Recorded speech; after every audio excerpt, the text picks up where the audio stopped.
Hello and welcome back to the Amber Wave Show Season 2, Episode 17. Today we look back at last week's game against Soham Town Rangers in the Thurlow Nunn Premier. Hello Moon. On an overcast day in Soham, the host kicked off the proceedings.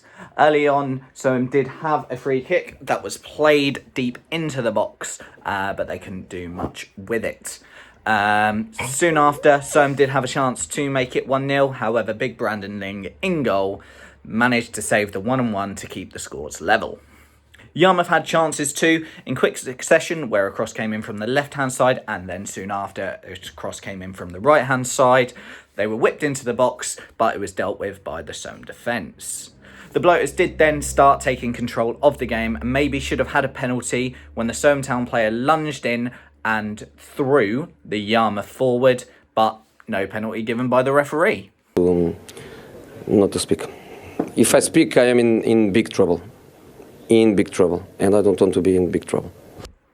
But finally, in the 12th, I say finally, early on in the 12th minute of the game, the Bloaters did break the deadlock where Mitchell Belmar found himself running through on goal and managed to shoot it past to the left-hand side of the goal.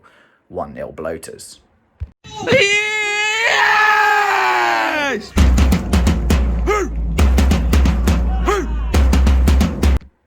The Bloaters then kept control of the game and had plenty of chances to increase the lead, and it was pretty one-sided for the majority of the first half, but Yarmouth were not able to increase their lead and held a good defence, stopping the few Soham chances that came Soham's way. Half-time, it was Great Yarmouth Town 1, Soham Town 0.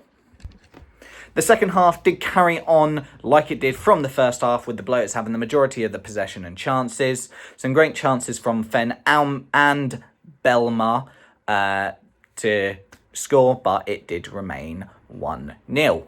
James Wilson then had a good chance to increase the lead, but was stopped by a brilliant block from the Soham Town defender, and subsequently the referee gave a foul for, I genuinely have no idea. Genuinely no idea, which seemed to be a common occurrence throughout the game. Not to speak. If I speak, I am in big trouble. In big trouble. And I don't want to be in big trouble. Connor Deeks then found himself in the book for a sin bin for what the referee would call dissent, but we feel it was more like Deeks expressing his opinion, which I feel was shared by a lot of supporters. That opinion? Not to speak. If I speak, I am in big trouble. In big trouble. And I don't want to be in big trouble. Soham Town then did start to have a few chances near the end of the game for the last 10 minutes, with Yarmouth down to 10. Brandon Ling made a few fantastic saves to keep the score 1-0.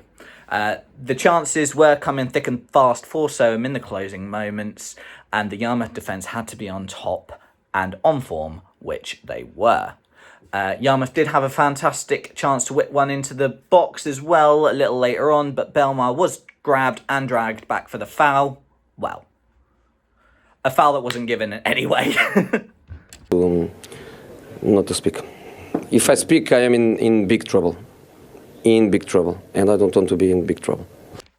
Soon after, in the dying embers, Soham were on the attack, and after a brilliant, well-timed tackle for the Bloaters sort out the danger, we thought, the referee pulled it back for a foul in a very dangerous position. A lot of frustration you heard ringing round the whole ground, which was mostly filled by Yarmouth fans. That opinion was... Not to speak. If I speak, I am in big trouble. In big trouble. And I don't want to be in big trouble. The subsequent free kick brought out a worldy save from Yarmouth's number 1, Brandon Ling, in goal.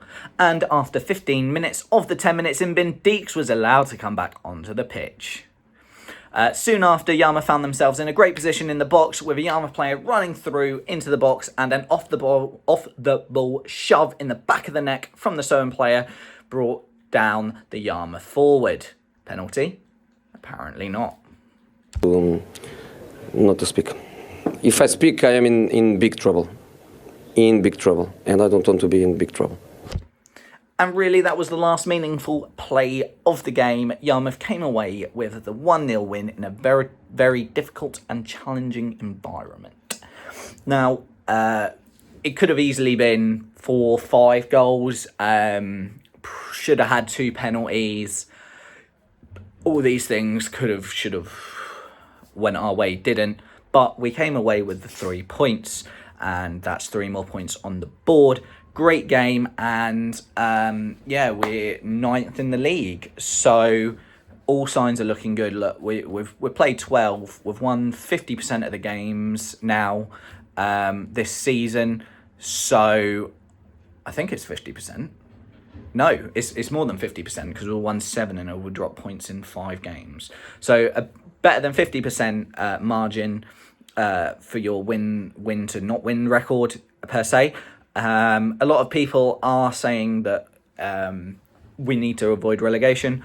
I think that we are too good to look at just avoiding relegation.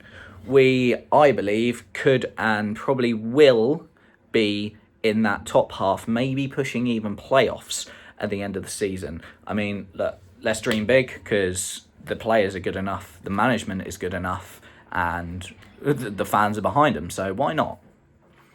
But yeah, so looking on to the next match, the Bloaters will be facing Heacham in the league at the Wellesley. And this is the first time since both sides were promoted that they will face each other after the reverse fixture got postponed earlier this season for a water boiler failure. Yeah, let's go with water boiler failure.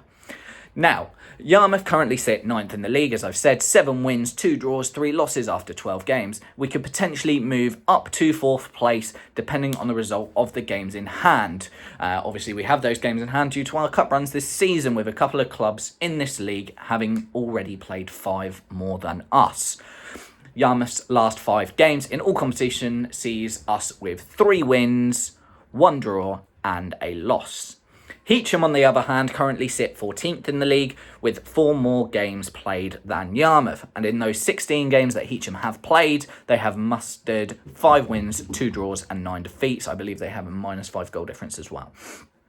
However, they have the same record as Yarmouth in their previous 5 games, so the previous 5 form, which 3 wins, 1 draw, 1 loss. So on form, it should be a close game. Both has the exact same form over the last 5 games. However, if you look at it throughout the league so far, especially with them playing 4 more games than us and having such a less goal difference, less wins, lower in the table, and they've played 4 more, it should be a Yarmouth win. But as we know, especially in football and most sports, to be fair, anyone can beat anyone on any given day, regardless of the league, regardless of their form, regardless of any of that. So even though I'm saying we should win this, it doesn't necessarily mean it's going to be an easy game. No games are easy. So, yeah, with that being said, I think our little winning run will continue for the Bloaters. Being at the Wellesley, losing only 2 games in over a year, I believe, I think we will run out 2-0 winners. But yeah, that's about it for the episode. Thank you all for watching. Please like, subscribe. We're close to 150 followers, so that'll be grand. Thank you again for Gameday for letting us use his goal clips for the episode. Be sure to check him out, Gameday. And other than that, up the Bloaters.